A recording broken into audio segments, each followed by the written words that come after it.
오늘 영상에서는 제가 실제로 육아를 하면서 아이에게 미디어를 노출하지 않았던 진짜 이유에 대해 공유를 해볼까 합니다. 네, 안녕하세요. 이민주 육아 상담소 이민주입니다. 한 주간 잘 지내셨나요? 10년 전에도 지금도 끊임없이 받는 질문, 바로 미디어 노출이 아이의 발달에 어떤 영향을 주는지, 실제로 미디어 노출이 아이의 발달에 부정적인 영향을 주고 있다는 것은 이미 뇌과학자들의 연구 자료, 논문들로 충분히 알려진 바 있죠. 미디어 노출로 인한 뇌 발달, 언어 발달 등 전반적인 발달에 부정적인 영향을 끼치는 것은 명확한 사실입니다. 다만 문제는 이론은 그런데 현실에서 아이들에게 미디어를 노출하지 않는 것이 쉽지 않다는 부모님들이 참 많습니다. 그렇다면 몇 살 때 어떤 컨텐츠에 미디어를 노출해야 하는가를 고민해 봐야겠죠. 강연장에서 이런 질문을 받으면 저는 두 가지를 말씀드리는데요. 첫 번째는 최소 2돌 이전의 미디어 노출은 하지 않는 것이 좋습니다. 세계보건기구는 만 2세 미만을 노스크린 기간이라고 해서 스마트폰을 비롯한 전자기기 화면에 노출되지 않도록 권고합니다. 두 번째는 그렇지만 가능하다면 최소 36개월까지는 노출하지 않을 수 있으면 더 좋겠습니다. 라고 제 의견을 추가로 말씀을 드려요. 저희 아이는 이제 유치원에 가는 5살이 되었고요. 현재 엄마로서 저는 딱 어떤 컨텐츠를 어떤 방식으로 노출하는 것이 가장 현명할까를 고민하고 있는 시기입니다. 미디어 노출 안 됩니다. 교육적인 이론만이 아니라 제가 아이를 키우는 실전 육아에서 실천했던 이유가 있는데요. 첫 번째 이유는 자기 조절력이 제대로 발달하지 못합니다. 제가 육아를 하면서 영유아기에 가장 열심히 잘 최선을 다해 가르쳐줘야 한다고 생각하는 것이 바로 이 자기 조절력입니다. 우리는 아이의 보호자이기도 하지만 결국 이 아이들이 건강한 성장으로 자립하고 스스로의 삶을 잘 살아갈 수 있게 키워내는 그 역할을 해야만 하는데요. 영아기 때 24시간 붙어 생활하면서 1에서 10까지 엄마 손이 닿았다면 어린이집에 가기 시작하고 학교에 가기 시작하면서 아이 나름대로의 사회생활이 시작되죠. 일상에서 대부분의 선택과 실행을 본인 스스로 하게 됩니다. 학교에서 지켜야 하는 규칙이든 또래와의 관계, 수업 준비, 학습에 참여하는 태도 등 이 모든 순간이 해당되죠. 중학교, 고등학교에 가면서는 이제 그 선택과 실행에 대해 책임져야 하는 부분들도 점점 커지죠. 돌쯤 지나면서 자아가 생기고 2돌쯤 자아가 굉장히 강해지게 되면 아이들은 본인이 원하는 대로 되지 않을 때 소리를 지르기도 하고 던지기도 하고 울고 다양한 방법으로 떼를 쓰기 시작하죠. 2돌 이전의 아이들은 특히 상황에 대한 설명을 해도 전혀 받아들이려 하지 않죠. 그야말로 통제가 어렵고 부모도 정말 지칠 대로 지쳐가는 시간이죠. 울고 난리 칠 때 가장 쉽고 간단하게 달래지는 방법이 스마트폰, TV 영상을 켜주는 것인데요. 그런데 이 시기쯤 떼를 쓰는 것은 부모가 아이를 잘못 키워서도 아니고요. 아이가 너무 고집스럽다거나 잘못 커서 그런 것도 아니고 너무 당연한 모습이기 때문에 발달 과정에서 지극히 정상적으로 잘 발달하고 있다는 증거입니다. 그렇기 때문에 이 과정이 힘들다고 하더라도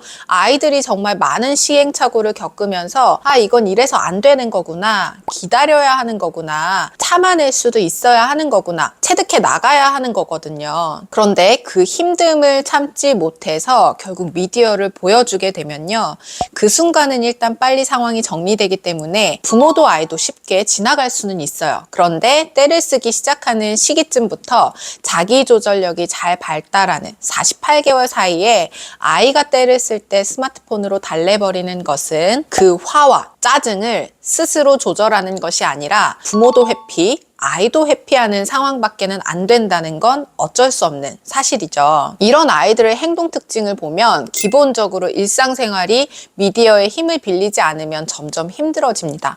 예를 들어 식사를 할 때 미디어를 켜놓지 않으면 제대로 한 끼 식사가 어렵고 등원 준비나 차를 타고 이동할 때 카시트에 앉아있는 것조차 어렵겠죠. 식당이나 카페, 마트나 백화점 이런 공공장소에서도 마찬가지겠죠. 생후부터 48개월까지 이 자기조절력을 잘 배워놓지 않으면, 쉽게 말해 기초공사를 제대로 해놓지 않으면 시간이 지난다고 연령이 높아진다고 해서 조절 능력이 키워지는 건 절대 아니거든요. 자기조절력이 제대로 발달하지 못하면 특히 정서 통제 능력이 부족해집니다. 이게 정말 큰 문제가 될 수 있는데요. 정서 언어 통제 능력은 아이 본인이 짜증이 나거나 화가 났을 때 이런 부정적인 정서를 느낄 때 그대로 분노로 표출하게 됩니다. 결국 유초등 시기가 되었을 때 아이들을 보면 스스로 감정을 조절하는 능력, 이 힘은 정말 아이들마다 다 다르거든요. 누구나 영상 켜주면 편하죠. 하지만 이 2년에서 3년 잠깐의 시기 동안 좀 고생스럽더라도 힘들더라도 조금만 참고 조절력을 키워주면 진짜 36개월 이후 아이의 인생은 달라집니다. 여러분의 육아 인생도 달라집니다. 그래서 저는 최소 자기 조절력을 다지는 가장 중요한 시기인 생후부터 36개월까지는 미디어 노출을 하지 않는 것으로 실천하기를 바라고 저 또한 실천하고 있는 가장 중요한 이유라고 말씀드리고 싶습니다. 그리고 두 번째 이유는 창의력 발달의 황금기를 놓칠 수 있습니다. 미디어를 볼 때 아이들이 굉장히 집중하는 모습을 볼 수 있어요. 옆에서 누가 불러도 모릅니다. 그렇게 싫어하는 밥이 입에 들어와도 엄마가 입 벌려 하면 입이 벌어지고요. 씹어야지 하면 입을 오물거리고 꿀꺽 하면 삼킵니다. 그 정도로 과몰입하는 모습을 쉽게 볼 수 있죠. 실제로 엄마들이 미디어에 집중하고 몰입한 아이를 보면서 그래도 집중력은 좋네. 집중력이 정말 대단하다. 안심하시는 분들이 있더라고요. 하지만 전문가들은요. 미디어를 볼 때 집중하는 순간을 뇌가 정지되어 있는 상태라고 해석하기도 합니다. 창의력 발달은 아이가 스스로 무언가 생각하고 궁리할 때 발달하게 되는데요. 일단 미디어를 노출하게 되면 아이 스스로 생각하고 궁리할 수 있는 순간을 상실하게 되죠. 심심한 틈에 엄마가 놀아주지 못하는 틈에는 대부분 미디어에 노출되고 있으니까요. 가만히 앉아 있어도 너무나 자극적이고 흥미롭고 즐거운 것들이 가득한데 본인 스스로 무언가 노력해서 흥미거리를 찾고 그 과정을 즐기는 방법은 배우지 못하겠죠. 제가 교육기관에 있을 때 이 모습 때문에 미디어 노출이나 사용에 대한 부모 조사를 진행하지 않아도 길지 않아요. 일주일만 아이들의 놀이 형태를 관찰하면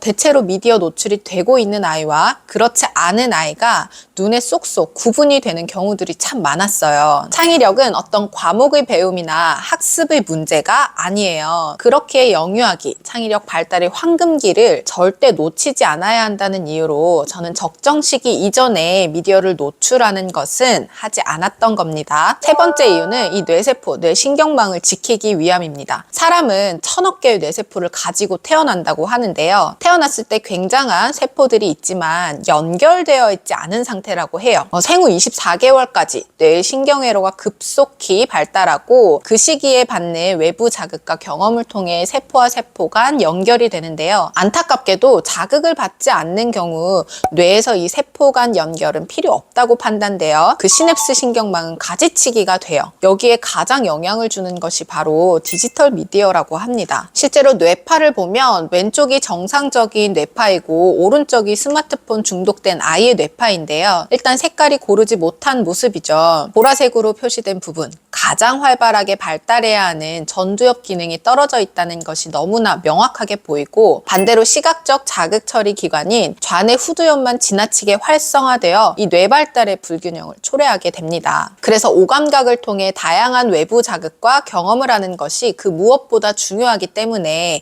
뇌 발달이 결정적인 시기라고 하는 이 시기에는 미디어 노출 대신 직접 경험을 많이 해주려고 애쓰고 있습니다. 간혹 영어 교육이나 한글 교육 등 학습의 이유로 미디어 노출에 대해 굉장히 관대한 마음으로 또는 정당화시키는 경우가 있는데요. 이 적절한 시기에 양질의 컨텐츠를 잘 활용하는 것은 그 누구보다 찬성해요. 하지만 미디어를 지나치게 일찍 접하고 사용하는 것이 학습 능력이나 정보 처리 역량을 키워주는 것은 절대적으로 아니기 때문에 언제 어떻게 노출하는 것이 현명한지는 그야말로 부모님들께서 현명하게 잘 판단해야 하는 부분이 되겠습니다. 저희 아이도 이제 5세가 되었기 때문에 양질의 컨텐츠를 어떻게 활용해 나갈지 고민하고 있는데요. 이 부분도 다시 한번 정리해서 공유해 드리도록 하겠습니다. 오늘 영상도 도움되셨기를 바라며 저는 다음 주에 또 유익한 육아 정보로 찾아뵐게요. 안녕!